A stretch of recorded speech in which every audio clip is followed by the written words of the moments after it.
명품백 하나 없이 상견례에 왔어요. 우리 아들한테 이런 여자를 붙여놓을 순 없지. 예비 사돈이 상견례 자리에서 아들의 약혼녀를 대놓고 모욕했습니다. 명품 가방이 없다는 이유 하나로요. 옆에 앉아있던 약혼녀의 아버지는 낡은 점퍼 차림에 조용히 밥만 드시는 분이었죠. 하지만 예비 사돈은 몰랐습니다. 그 조용한 아버지의 전화 한 통이 자신들의 인생을 통째로 뒤집어 놓을 거라는 걸요. 지금부터 이 사연 시작합니다. 사연 시작 전에 구독 버튼을 눌러주시고 어디서 듣고 계신지 댓글에 남겨주시면 행운 가득한 기운을 전달해 드립니다. 토요일 낮 12시 서울 강남의 한정식집 별채에 예약된 상견례 자리였습니다. 김영숙은 30분이나 일찍 도착해서 자리를 잡았어요. 샤넬 트위드 재킷에 에르메스 버킨백을 테이블 위에 올려놓고 거울을 보며 입술을 고쳤죠. 남편 김대식도 백화점에서 새로 맞춘 양복에 금태 시계를 차고 나름대로 차려입은 모습이었습니다. 이 부부가 상견례에 이렇게 공을 들인 이유는 간단했어요. 상대 집안에 우리가 만만한 집이 아니라는 걸 보여주려는 거였거든요. 오늘 상대편 집안이 어떤지 확실히 봐야 해. 태준이한테 아무나 붙여놓을 순 없잖아. 김영숙이 남편에게 단단히 못을 박았습니다. 김대식이 양복 소매를 잡아당기며 대답했어요. 당연하지. 우리가 치킨집 3개에 외제차까지 굴리는 집인데 상대가 그 정도는 돼야지. 사실 이 부부는 아들 태준의 약혼녀 소연이 어떤 집안 출신인지 아는 게 거의 없었거든요. 태준이 일부러 알려주지 않은 겁니다. 어머니 김영숙이 만나기도 전에 재산부터 따질 게 뻔했으니까요. 태준은 어머니의 그런 성격이 늘 부끄러웠습니다. 12시 정각에 식당 문이 열렸습니다. 소연이 단정한 원피스 차림으로 먼저 들어오고 그 뒤를 한 남자가 따랐어요. 낡은 카키색 점퍼에 구겨진 면바지 차림이었습니다. 머리카락은 반백이었고 구두 대신 낡은 운동화를 신고 있었죠. 김영숙의 눈이 그 남자의 발끝부터 머리끝까지 천천히 훑었습니다. 입가에 실망이 번지는 게 숨길 수가 없었어요. 옆에서 김대식도 눈짓을 보내왔죠. 둘 다 같은 생각이었습니다. 상대 집안이 별것 아니라는 확신이 선 거예요. 안녕하세요. 소연이 아버지 박정우입니다. 박정우가 조용한 목소리로 인사했습니다. 김영숙은 악수를 하면서도 박정우의 손을 슬쩍 내려다봤어요. 투박하게 갈라진 손등에 검버섯이 보였거든요. 김영숙의 입꼬리가 살짝 올라갔습니다. 속으로 이미 계산이 끝난 표정이었죠. 이 정도 행색이면 며느리를 마음대로 부릴 수 있겠다 싶었던 겁니다. 자리에 앉자마자 김영숙의 시선은 곧장 소연의 가방으로 향했습니다. 국산 브랜드의 단정한 토트백이었어요. 김영숙이 본인의 에르메스 버킨백을 일부러 소연 쪽으로 밀어놓으며 입을 열었죠. 비교하라는 듯이 테이블 위에 나란히 놓이게 만든 겁니다. 김영숙이 일부러 가방을 쓰다듬으며 말했어요. 이거 지난달에 백화점 VIP 라운지에서 산 건데 1,000만 원이 넘었거든요. 그러고는 소연의 가방을 흘끔 쳐다보며 입을 열었죠. 소연이 담담하게 미소를 지으며 대답했습니다. 저는 이게 편해서요. 가방은 물건 넣으면 되는 거 아닌가요? 김영숙의 눈꼬리가 올라갔습니다. 예상한 대답이 아니었던 거예요. 며느리감이라면 당연히 눈치를 보거나 쭈뼛거리길 바랐는데 소연은 전혀 위축되지 않았거든요. 오히려 당당한 태도가 김영숙의 심기를 제대로 건드렸습니다. 자기보다 격이 떨어지는 집안딸이 당당하면 안 된다는 게 김영숙의 논리였으니까요. 김영숙이 코웃음을 치며 남편을 쳐다봤어요. 여보 들었어. 가방은 물건 넣으면 된대. 참 가정교육을 잘 받았네. 김영숙이 목소리를 한층 높였습니다. 태준의 얼굴이 순식간에 빨개졌어요. 엄마 지금 그게 무슨 말이야. 가방이 뭐가 중요해. 조용히 해. 어른들이 얘기하잖아. 김영숙이 아들을 한마디로 제압했습니다. 태준은 입술을 깨물며 고개를 숙였어요. 어릴 때부터 어머니 앞에서는 한없이 작아지는 게 이 청년의 약점이었거든요. 박정호는 그 모습을 조용히 지켜보며 물잔을 들어 한 모금 마셨습니다. 아무 말이 없었어요. 김영숙은 그 침묵을 만만함으로 읽었죠. 돈 없는 집안 아버지가 기가 죽은 거라고 판단한 겁니다. 소연의 손이 테이블 아래서 가늘게 떨리고 있었지만 아버지 앞에서 눈물을 보이지 않으려 입술을 꽉 깨물고 있었습니다. 음식이 나오기 시작했습니다. 한정식 코스가 하나씩 테이블 위에 놓였지만 김영숙의 관심은 음식이 아니었어요. 박정호의 신상을 털어야 직성이 풀리는 사람이었거든요. 김영숙이 젓가락을 내려놓으며 박정호를 똑바로 쳐다봤습니다. 어르신은 뭘 하시는 분이에요? 소연 씨 아버지가 뭘 하시는 분인지도 모르고 상견례를 할 수는 없잖아요. 박정호가 물잔을 내려놓으며 담담하게 대답했어요. 작은 사업 좀 합니다. 김영숙의 눈이 반짝였습니다. 작은 사업이라는 말이 걸린 거죠. 어떤 사업이냐고 다그치듯 물었어요. 박정호는 잠깐 생각하더니 농산물 유통 쪽이라고만 했습니다. 그 순간 김영숙의 입꼬리가 비틀어졌어요. 시골에서 채소 떼다 파는 거라고 단정 지은 겁니다. 아이고 그러시구나. 농산물이면 시장에서 채소 파시는 건가요? 김대식이 옆에서 웃음을 참지 못했습니다. 고개를 절레절레 흔들며 물잔을 들었어요. 김영숙이 그런 남편의 반응에 기세가 올라 테이블을 톡톡 두드리며 말했습니다. 여보 우리는 치킨집 3개에 매출이 월 3천이야. 외제차도 끌고 다니고. 근데 상대 집안이 시골에서 농사 짓는 분이라니. 사실 월 3천이라는 건 매출이지 순수익이 아니었거든요. 리스비에 가맹비에 인건비 빼면 남는 건 800만 원 정도였습니다. 외제차라는 것도 4년 장기 리스로 끌고 다니는 중고 벤츠였어요. 하지만 김영숙은 늘 매출을 수익인 것처럼 부풀려서 말하는 사람이었죠. 남들 앞에서 있어 보이는 게 이 부부의 유일한 취미였거든요. 박정호는 여전히 아무 말 없이 음식을 먹고 있었습니다. 소연이 참다 못해 입을 열었어요. 어머님, 저희 아버지는 나름대로 열심히 일하시는 분이에요. 직업으로 사람을 판단하시면 안 되죠. 김영숙이 젓가락을 탁 내려놓았습니다. 눈이 매서워졌어요. 아직 시어머니도 아닌데 벌써 말대꾸야. 시집와서도 그럴 거야. 소연의 눈에 순간 눈물이 고였습니다. 하지만 아버지 앞이라 고개를 돌려 몰래 닦았어요. 박정호의 시선이 딸의 젖은 눈가에 머물렀습니다. 찰나였지만 그의 눈빛이 달라진 걸 누구도 눈치채지 못했죠. 태준이 견디다 못해 어머니의 팔을 잡았어요. 엄마 제발 그만 좀 해. 소연이가 뭘 잘못했어. 김영숙이 아들의 손을 탁 뿌리쳤습니다. 별채 안에 찰싹 소리가 울렸어요. 이 결혼 내가 반대하면 끝이야. 알겠어.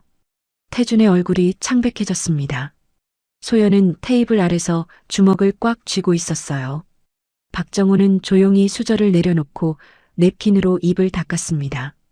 그리고 주머니에서 낡은 폴더폰을 꺼냈어요. 김영숙이 그 구식 전화기를 보고 또 한 번 코웃음을 쳤죠. 박정호가 자리에서 일어나며 말했습니다. 잠깐 전화 좀 하고 오겠습니다. 누구도 신경 쓰지 않았어요. 돈 없는 노인이 자리가 불편해서 도망치는 거라고 생각한 겁니다. 김영숙은 오히려 좋다는 듯이 소연에게 시선을 돌렸어요. 아버지가 없는 틈을 타서 더 거세게 몰아붙일 작정이었죠. 하지만 복도로 나간 박정호의 얼굴에는 지금까지와 전혀 다른 표정이 떠올라 있었습니다. 차갑고 단단한 눈빛이었어요. 식당 직원이 복도에서 마주치다가 그 눈빛에 놀라 한 발짝 물러섰을 정도였죠. 박정호가 주머니에서 낡은 폴더폰을 천천히 열었습니다. 저장된 번호 중 하나를 누르고 귀에 대었어요. 신호가 2번 울리자 상대방이 받았습니다. 박정호의 입에서 짧고 낮은 목소리가 흘러나왔어요. 전화는 30초도 걸리지 않았습니다. 그 짧은 통화 한 번이 저 안에 앉아있는 부부의 인생을 완전히 뒤집어 놓을 거라는 걸 아직 아무도 몰랐죠. 박정호가 자리를 비운 사이 김영숙은 본격적으로 칼을 꺼내 들었습니다. 아버지가 없으니 며느리감을 마음껏 다룰 수 있다고 생각한 거예요. 김영숙은 원래 이런 사람이었습니다. 동네 모임에서도 자기보다 약해 보이는 사람에게는 끝까지 길을 꺾어야 직성이 풀렸거든요. 프랜차이즈 치킨집 사장 부인이라는 타이틀이 이 동네에서는 나름 통했기 때문에 그게 세상 어디서나 통하는 줄 아는 사람이었죠. 김영숙이 소연을 똑바로 쳐다보며 입을 열었습니다. 소연 씨 솔직히 물어볼게. 집에 아파트는 있어요. 전세라도. 소연이 잠깐 망설이다가 조용히 대답했습니다. 아버지랑 같이 살고 있어요. 김영숙의 눈이 커졌어요. 28배 아버지와 같이 산다는 게 빌미가 된 겁니다. 김영숙이 남편을 쳐다보며 혀를 찼죠. 김대식이 팔짱을 끼고 고개를 절레절레 흔들었습니다. 마치 준비된 연극처럼 호흡이 딱 맞았어요. 이 부부가 남의 집안을 깎아내릴 때 쓰는 오래된 패턴이었거든요. 전세도 없는 집안이면 결혼하면 우리 태준이가 다 책임져야 하는 거잖아. 시작부터 마이너스네. 김영숙이 고개를 저으며 한숨을 쉬었습니다. 연기였어요. 실망한 척 한숨을 쉬면서 상대를 궁지로 모는 게 김영숙의 특기였거든요. 소연이 입술을 깨물며 반박했습니다. 저도 직장이 있고 제 월급으로 충분히 생활할 수 있어요. 저희 집 사정을 그렇게 단정 짓지 말아주세요. 김영숙의 표정이 일그러졌습니다. 며느리감이 대꾸를 하면 할수록 화가 치밀어 오르는 거예요. 자기 앞에서 고분고분해야 정상인데 소연은 끝까지 기죽지 않았거든요. 김영숙이 갑자기 소연의 가방을 손등으로 밀어버렸습니다. 거침없는 동작이었어요. 토트백이 테이블 모서리에 걸렸다가 아래로 떨어졌습니다. 안에 있던 물건들이 바닥에 쏟아졌죠. 립스틱 하나와 손거울 그리고 낡은 가죽 지갑이 타일 바닥 위로 흩어졌습니다. 그 지갑은 소연이 돌아가신 어머니에게 물려받은 것이었어요. 유일한 유품이었죠. 지갑이 바닥에 부딪히는 소리가 유난히 크게 울렸습니다. 이런 가방 들고 다니는 애가 우리 집안에 들어오면 창피해서 어떡해. 태준이 벌떡 일어났어요. 얼굴이 새빨갛게 달아올라 있었습니다. 엄마 지금 사람한테 뭐 하는 거야? 가방을 왜 밀어? 김영숙이 아들을 노려보며 테이블을 손바닥으로 탁 쳤습니다. 그릇들이 달그락 소리를 냈어요. 이 결혼 없던 걸로 해. 격이 안 맞아. 소연이 바닥에 쏟아진 물건을 줍다가 그만 눈물이 떨어졌습니다. 손거울 위에 눈물방울이 떨어지는 게 보였어요. 소연은 고개를 숙인 채 입술을 깨물었죠. 태준이 소연 옆에 무릎을 꿇고 함께 물건을 주었습니다. 태준의 손도 떨리고 있었어요. 바로 그 순간 별채 문이 열렸습니다. 박정우가 돌아온 거예요. 복도의 차가운 공기가 방 안으로 밀려 들어왔습니다. 그의 시선이 바닥에 흩어진 물건과 무릎 꿇은 태준 그리고 눈물을 흘리는 딸에게 차례로 닿았어요. 특히 바닥에 떨어진 낡은 가죽 지갑을 보는 순간 박정호의 눈빛이 얼음처럼 차가워졌습니다. 그 지갑이 누구의 것이었는지 박정호가 모를 리 없었거든요. 하지만 그는 아무 말 없이 자리에 앉았습니다. 주머니 속 낡은 폴더폰을 한번 만지작거렸을 뿐이었죠. 이미 전화는 끝났고 모든 준비가 된 사람의 여유였어요. 김영숙은 박정우가 돌아온 것도 신경 쓰지 않았습니다. 이미 이 결혼을 깨뜨리기로 마음먹은 표정이었거든요. 자기가 이 자리의 주인이라고 믿어 의심치 않는 얼굴이었습니다. 김영숙은 멈출 줄 몰랐습니다. 결혼을 깨겠다는 선언만으로는 성에 차지 않았던 거예요. 상대 집안을 완전히 짓밟아야 속이 풀리는 사람이었거든요. 김영숙에게 상견례란 집안의 격을 확인하는 자리가 아니라 상대를 평가하고 서열을 정하는 자리였습니다. 자기보다 못한 집안이 확인되면 평생 그걸 무기로 쓸 생각이었죠. 김영숙이 가방에서 최신 핸드폰을 꺼내 사진 한 장을 보여줬습니다. 자기 친구 며느리가 명품 매장에서 쇼핑하는 사진이었어요.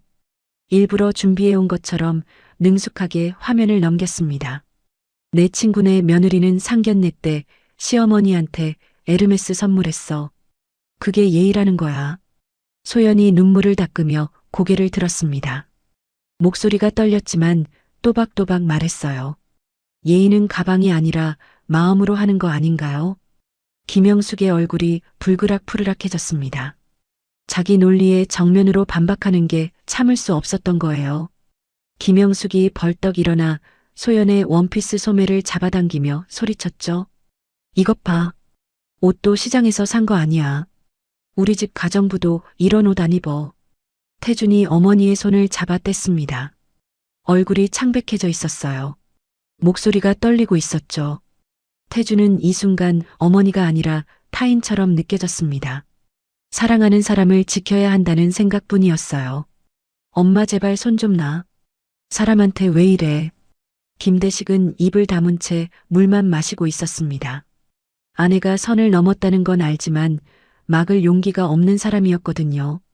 이 남자는 30년 동안 아내 뒤에 숨어서 맞장구만 치며 살아온 사람이었습니다.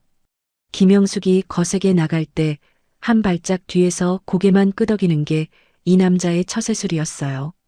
그런데 이상한 건 박정호였습니다. 딸이 모욕을 당하는데 화를 내기는커녕 오히려 표정이 편안해져 있었거든요. 찻잔을 들고 느긋하게 차를 마시고 있었죠. 마치 이 상황이 예정대로 흘러가고 있다는 듯한 여유였습니다. 김영숙이 그 모습을 보고 코웃음을 쳤어요.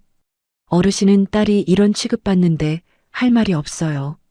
역시 그 아버지의 그 딸이야. 박정우가 천천히 찻잔을 내려놓았습니다. 그리고 처음으로 김영숙의 눈을 똑바로 바라봤어요. 조용하지만 무게가 실린 목소리였습니다. 사돈어른 할 말씀 다 끝나셨어요. 김영숙이 움찔했습니다. 방금 전까지 한마디도 안 하던 사람의 눈빛이 완전히 달라져 있었거든요. 하지만 이내 콧방귀를 뀌며 대꾸했어요. 다 끝났죠. 이 결혼은 없었던 걸로 할 테니까 조용히 나가세요. 박정우가 살짝 미소를 지었습니다. 그 미소가 묘하게 차가웠어요. 소연이 아버지를 올려다보며 불안한 표정을 지었죠. 태준도 예비 장인의 표정이 이상하다는 걸 느꼈습니다. 분명 모욕을 당한 사람의 얼굴이 아니었거든요. 나가는 건 조금 이르지 않겠습니까? 아직 손님이 안 왔는데. 박정우가 시계를 흘끗 보며 말했습니다. 김영숙이 미간을 찌푸렸어요. 손님이라니 무슨 소리냐는 표정이었죠. 바로 그때 식당 주차장 쪽에서 차 문 닫히는 소리가 연달아 들려왔습니다. 한 대가 아니었어요. 두 대, 세 대 소리가 이어졌습니다. 별채 창문 너머로 검은색 대형 세단들이 나란히 세워지는 게 보였죠. 번호판이 전부 같은 숫자로 시작하는 법인 차량이었습니다. 식당 직원들이 부산하게 움직이기 시작했어요. 지배인이 직접 뛰어나와 인사하는 모습이 창문 너머로 보였죠. 김영숙의 얼굴에 처음으로 당혹감이 스쳤습니다. 이 동네 한정식집에서 저런 차가 한꺼번에 오는 건 보통 일이 아니었거든요. 별채 문이 활짝 열렸습니다. 정장 차림의 남녀 5명이 일렬로 들어왔어요. 모두 검은색 정장에 깔끔한 구두를 신고 있었죠. 맨 앞에 선 남자가 가죽 서류 가방을 들고 있었습니다. 차가운 인상에 날카로운 눈빛을 가진 중년 남자였어요. 대형 로펌 파트너 변호사 최현우였습니다. 그 뒤로 따라온 4명은 각각 서류 봉투와 태블릿을 들고 있었죠. 마치 법정에 출두하는 법률팀처럼 보였어요. 최현우가 박정우 앞에 멈춰 섰습니다. 그리고 허리를 깊이 숙여 인사했어요. 회장님 말씀하신 자료 모두 준비했습니다. 회장님이라는 두 글자가 별채 안에 울려 퍼졌습니다. 김영숙의 표정이 얼어붙었어요. 김대식의 물잔을 든 손이 멈췄죠. 둘 다 방금 들은 말을 소화하지 못한 얼굴이었습니다. 회장이라는 단어와 눈앞에 낡은 점퍼 차림 노인이 도저히 연결되지 않았던 거예요. 여기 앉게. 박정우가 옆자리를 가리켰습니다. 최현우가 공손하게 자리에 앉았어요. 나머지 4명은 별채 뒤쪽에 일렬로 서서 대기했죠. 식당 지배인이 직접 들어와 차를 내려놓고 허리를 숙여 나갔습니다. 평소 이 한정식집에서 저런 대우를 받는 손님은 극히 드물었거든요. 김영숙이 떨리는 목소리로 입을 열었습니다. 저기 지금 회장님이라고 했어요. 무슨 회장님이요? 박정우가 대답하지 않았습니다. 대신 최현우가 서류 가방에서 태블릿을 꺼내 테이블 위에 올려놓았어요. 화면에 기업 정보가 떴습니다. 국내 굴지의 재벌 그룹 로고가 화면 상단에 선명하게 빛나고 있었죠. 계열사 목록이 줄줄이 나왔습니다. 식품 유통에서 물류건설 금융까지 20여 개의 계열사가 빼곡하게 적혀 있었어요. 그리고 대표이사 란에 박정우라는 이름 석자가 찍혀 있었습니다. 김영숙의 입이 벌어졌어요. 김대식이 안경을 고쳤으며 화면을 들여다봤습니다. 두 사람의 얼굴이 동시에 하얗게 질렸죠. 김대식이 더듬거리며 말했어요. 이게 진짜예요. 이 박 사장님이 아니라 회장님이었단 말이에요. 최현우가 김대식을 한번 쳐다보고는 감정 없는 목소리로 말했습니다. 사장님이 아니라 회장님이십니다. 정정하겠습니다. 그리고 태블릿 화면을 가리키며 읽어내려갔어요. 총 자산 규모 1조 2천억 원. 계열사 23개. 국내 재벌 서열 25위입니다. 숫자 하나하나가 김영숙의 가슴에 대못처럼 박혔습니다. 1조라는 단어를 듣는 순간 김영숙의 다리에서 힘이 빠지는 게 느껴졌어요. 월 매출 3천만 원을 자랑하던 자신이 1조 2천억 앞에 서 있는 거였죠. 비교 자체가 성립하지 않는 차이였습니다. 치킨집 3개로 허세를 부리던 자신이 얼마나 우스꽝스러웠는지 비로소 깨달은 표정이었어요. 김영숙이 침을 삼키며 물었습니다. 그러면 아까 농산물 유통 좀 한다는 말은요? 박정우가 담담하게 대답했어요. 틀린 말은 아니지요. 계열사 중에 농산물 유통회사가 있으니까요. 소연이 놀란 눈으로 아버지를 올려다봤습니다. 아버지가 사업을 하는 건 알았지만 이 정도 규모인 줄은 전혀 몰랐거든요. 태준도 입을 다물지 못했어요. 사귄 2년 동안 소연이 한 번도 집안 얘기를 꺼내지 않았던 이유가 이제야 이해된 겁니다. 박정우가 찻잔을 들며 조용히 말했습니다. 그런데 아직 끝이 아닙니다. 김영숙의 얼굴에 공포가 스쳤어요. 이것보다 더 있다는 말에 온몸에 소름이 돋았습니다. 최현우가 태블릿 화면을 넘겼습니다. 새로운 자료가 떴어요. 김영숙 부부가 운영하는 프랜차이즈 치킨집의 본사 정보였습니다. 그리고 그 본사가 입점한 건물의 소유주가 화면에 나타났죠. 박정우 회장의 계열사였습니다. 최현우가 태블릿 화면을 넘겼습니다. 새로운 문서가 떴어요. 김대식이 운영하는 프랜차이즈 치킨집 3곳의 상세 정보였습니다. 매장 주소와 임대차 계약 내용이 빼곡하게 정리되어 있었죠. 김대식의 눈이 커졌어요. 자기 가게 정보가 왜 저기 있는지 이해가 되지 않는 표정이었습니다. 김대식 씨가 운영하시는 치킨집 3곳 모두 같은 건물에 입점해 계시죠. 최현우가 화면을 가리키며 말했습니다. 김대식이 고개를 끄덕였어요. 맞는 말이었거든요. 3곳 모두 같은 프랜차이즈 본사 소유 건물 1층에 들어가 있었습니다. 본사에서 가맹점주에게 건물까지 임대해주는 시스템이었죠. 그 건물 3곳의 실소유주가 누구인지 아십니까? 김대식이 고개를 갸우뚱했어요. 건물 주인이야 프랜차이즈 본사겠지 하는 표정이었습니다. 최현우가 화면을 한 번 더 넘겼어요. 건물 등기부 등본이 나타났습니다. 소유자 란에 적힌 이름은 박정우 회장의 계열사였어요.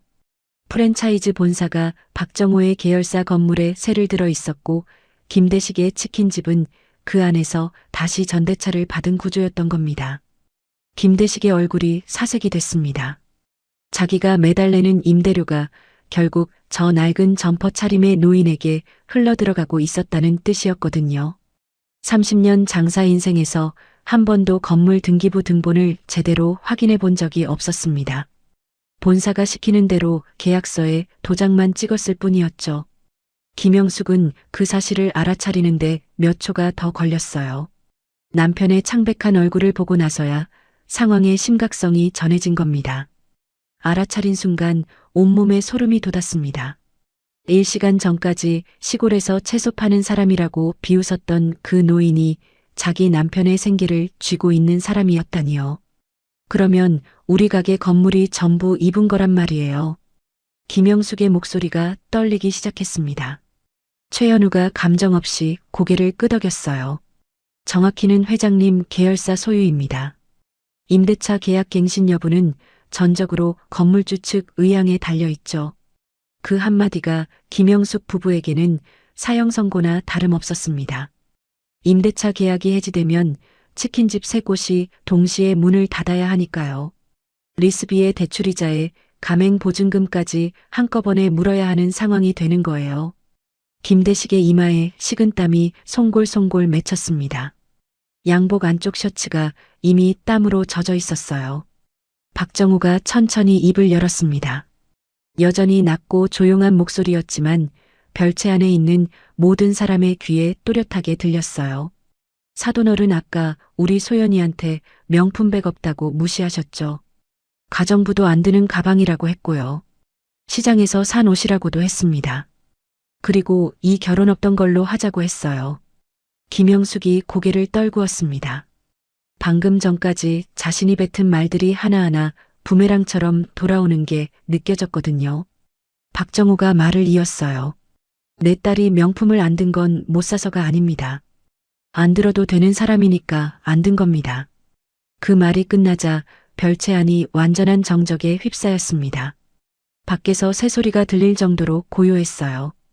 김영숙이 입술을 달싹거렸지만 소리가 나오지 않았습니다. 1시간 전까지 이 자리의 주인처럼 군림하던 여자가 한마디도 못하고 있었죠. 태준이 고개를 숙인 채 눈을 질끈 감았습니다. 부모가 저지른 일의 무게가 한꺼번에 어깨를 짓누르는 듯한 표정이었어요. 소연은 아버지의 옆모습을 조용히 바라보고 있었습니다. 평생 낡은 점퍼만 입고 경차만 몰던 아버지의 진짜 모습을 처음 본 거였거든요. 정적을 깬 건 김대식이었습니다. 의자에서 벌떡 일어나더니 테이블을 돌아 박정우 앞으로 왔어요. 그리고 그 자리에서 무릎을 꿇었습니다. 양복 무릎이 차가운 대리석 바닥에 닿았죠. 30년 장사하면서 한 번도 무릎 꿇어본 적 없는 남자가 순식간에 바닥에 주저앉은 겁니다.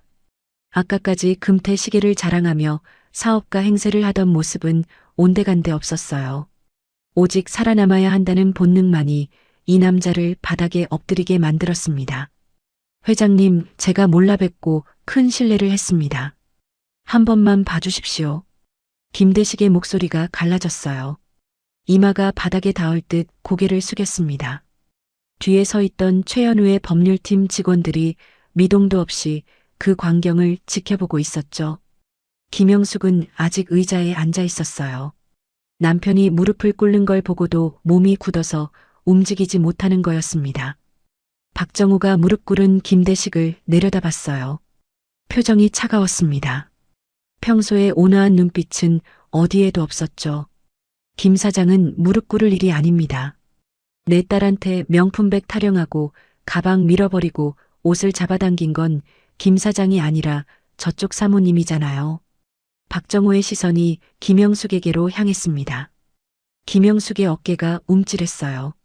방금 전까지 이 자리에서 가장 큰 목소리를 내던 사람이 이제는 눈도 제대로 못 마주치고 있었죠. 침을 삼키는 소리가 들릴 정도로 조용한 방 안에서 김영숙이 천천히 의자에서 일어났습니다. 다리가 후들거리는 게 보였어요. 남편 옆에 무릎을 꿇었습니다. 샤넬 트위드 재킷 차림으로 대리석 바닥에 무릎을 꿇는 모습이 처량했어요. 본인이 그토록 자랑하던 명품들이 이 순간에는 아무런 힘이 되지 못했죠. 회장님, 제가 눈이 멀었습니다. 소연 씨한테 못할 짓을 했어요. 김영숙의 눈에서 눈물이 흘렀습니다.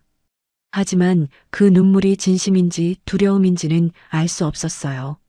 박정우는 그 눈물을 한동안 말없이 내려다봤습니다. 소연이 자리에서 일어나 아버지의 팔을 잡았어요. 아버지, 그만하세요. 이러실 필요 없어요. 박정우가 딸을 돌아봤습니다. 소연의 눈가가 빨갛게 부어 있었어요. 아까 흘린 눈물 자국이 아직 남아 있었죠. 박정우의 시선이 다시 바닥에 떨어진 소연의 토트백에 닿았습니다. 가방 안에서 쏟아졌던 낡은 가죽 지갑이 아직 테이블 위에 놓여 있었어요. 돌아가신 아내의 유품이었죠. 그걸 보는 박정호의 눈빛이 한순간 흔들렸습니다. 최 변호사. 박정호가 부르자 최현우가 즉시 대답했어요. 예, 회장님. 김대식 씨 치킨집 3곳의 임대차 계약 상태를 확인해봐. 최현우가 태블릿을 넘기며 답했습니다. 3곳 모두 내년 3월에 계약 만료입니다. 갱신 여부는 건물주 측에서 결정할 사안이고요. 김대식이 바닥에서 고개를 번쩍 들었어요. 내년 3월이면 6개월도 안 남은 거였거든요. 갱신이 안 되면 30년 장사 인생이 한순간에 끝나는 겁니다. 대출의 가맹 보증금에 인테리어 비용까지 전부 날리게 되죠. 김대식의 입술이 파랗게 질렸습니다. 김영숙도 그제야 상황의 무게를 완전히 깨달은 듯 온몸을 부들부들 떨기 시작했어요. 에르메스 버킨백이 든 자기 가방을 무의식적으로 테이블 아래로 밀어 숨겼습니다.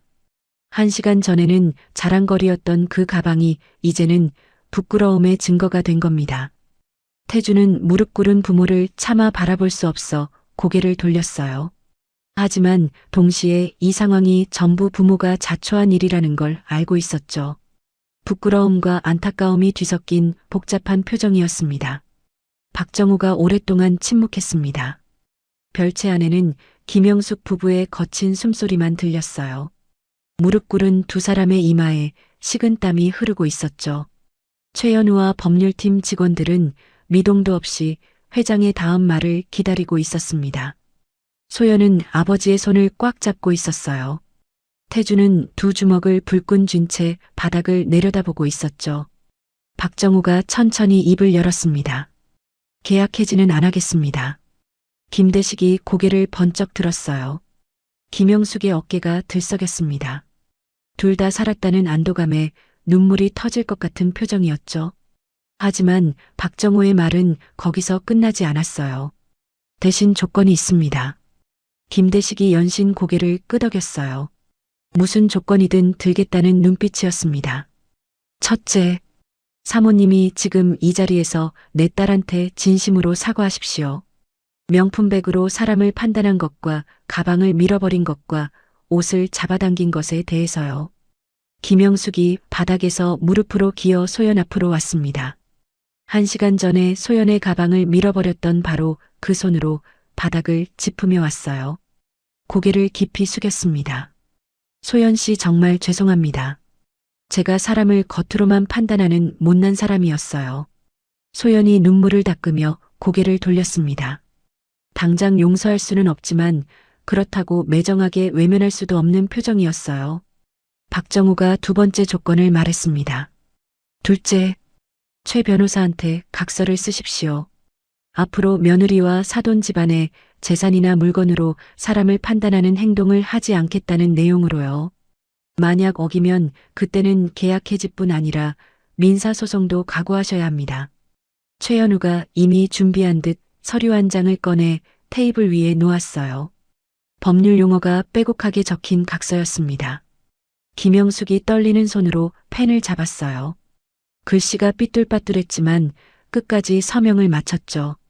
김대식도 보증인 란에 서명했습니다. 펜을 놓는 순간 김대식의 손에서 힘이 빠지는 게 보였어요.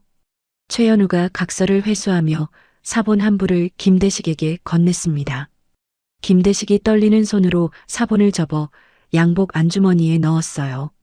그 종이 한 장이 앞으로 이 부부의 행동을 묶어놓을 쇠사슬이나 다름없었죠. 박정우가 자리에서 일어났습니다. 그리고 딸에게 다가가 바닥에 놓여있던 낡은 가죽 지갑을 주었어요. 돌아가신 아내의 유품이었죠. 손수건으로 정성스럽게 먼지를 닦아 소연의 손에 쥐어줬습니다. 내가 명품을 안 들어도 아빠 눈에는 내가 세상에서 제일 비싼 사람이다.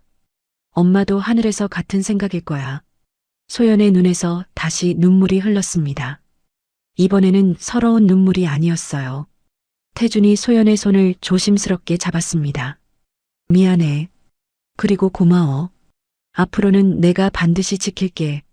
박정우가 태준을 한번 쳐다보고 가볍게 고개를 끄덕였어요.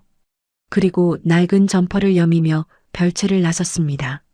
식당 앞에 세워진 낡은 경차에 올라탔죠. 옆에 나란히 서 있던 검은 세단 세대와 극명한 대비를 이루는 모습이었어요. 하지만 식당 직원들은 알고 있었습니다. 저 경차에 타는 분이 이 건물 주인이라는 걸요. 최현우가 세단 문을 열고 타며 전화기를 들었습니다. 회장의 다음 일정을 확인하는 모습이었어요. 1조 2천억의 재벌 회장은 그렇게 낡은 경차를 몰고 강남 한복판을 빠져나갔습니다. 별채 안에 남겨진 김영숙 부부는 한참 동안 일어나지 못했어요. 무릎이 아파서가 아니라 아직도 현실이 믿기지 않아서였죠. 진짜 부자는 자신을 드러내지 않습니다. 진짜 품격은 가방이 아니라 사람에게서 나오는 것이거든요. 있는 척하며 남을 깔보는 사람은 결국 자기보다 진짜 있는 사람 앞에서 무릎을 꿇게 됩니다. 여러분의 소원이 이루어지길 바랍니다. 행운 가득한 하루 되세요.